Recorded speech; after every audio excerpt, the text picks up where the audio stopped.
নবীরে জিজ্ঞাসা করলাম, ইয়া রাসূলুল্লাহ, কান্দেন কেন গো নবী? আমার নবী ডাক দিয়া কয়, ফাতেমা, আমার আল্লাহ জানায়া দিছে রে, আমার হুসাইন রে যখন দুনিয়ার জমিনে শাহাদাত কইরা দিব, আমি নবী দুনিয়াতে থাকবো না, তুমি ফাতেমাও থাকবা না, কিন্তু আমার হুসাইনের এই শাহাদাতের বিনিময়ে আমার আল্লাহ তাআলা জানায়া দিছে আমি নানা মুহাম্মাদুর রাসূলুল্লাহ, আমি নানা মুহাম্মাদুর রাসূলুল্লাহ লক্ষ লক্ষ কোটি কোটি গুনাহগার উম্মতে আমার আল্লাহ নাজাত দিয়া দিব। জোরে কোন সুবহানাল্লাহ। বন্ধুরে, খাতুনে জান্নাত কে আব্বা, আমার হুসাইন রে দুনিয়ার জমিনে শাহাদাত করব, আপনি কি আমার আল্লাহর কাছে একটু দোয়া করবেন না? আমার নবী কান্দে আর ডাক দিয়া কয়, ফাতেমা, আমার হুসাইন রে শুধু তারা জবা করব না, আমার হুসাইন দুনিয়ার শেষ 2 রাকাত নামাজ পড়বে রে, কিন্তু দুনিয়ার মানুষ 2 রাকাত নামাজে সিজদা দেয় 4টা, আমার হুসাইন সিজদা দিব 3টা, বাকি একটা সিজদা ওই ইয়াজিদেরা দিতে দিত না।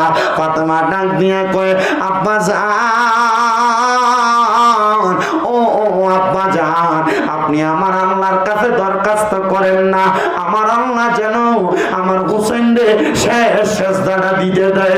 আমার নবী কান্দে, ঠোঁটের মধ্যে মুস্কি হাসে, ডাক দিয়া কয়, ফাতেমা, আমার আল্লাহ জানিয়া দিছে রে, আমার হুসাইন বাকি একটা সিজদা দুনিয়াতে দিবে না, আমার হুসাইনের বাকি একটা সিজদা জান্নাতের মধ্যে দিবে, কাল হাসরের ময়দানে আমার আল্লাহর কুদরতি কদমে দিব।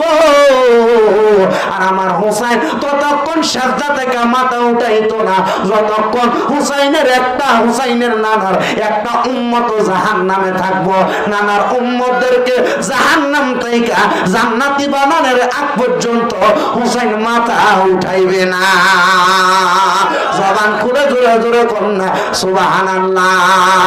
আরে মা ফাতেমার নয়ন মনে হযরত আলীর জান, মা ফাতেমার নয়ন মনে হযরত আলীর জান, ইমাম হোসেন শহীদ হলো কারবালার ময়দানে, ইমাম হোসেন শহীদ হলো কারবালার ময়দানে। বলেন মা ফাতেমার নয়ন মনে হযরত আলীর জান, বলেন মা ফাতেমার নয়ন মনে হযরত আলীর জান, ইমাম হোসেন শহীদ হলো কারবালার ময়দানে, ইমাম হোসেন শহীদ হলো কারবালার ময়দান।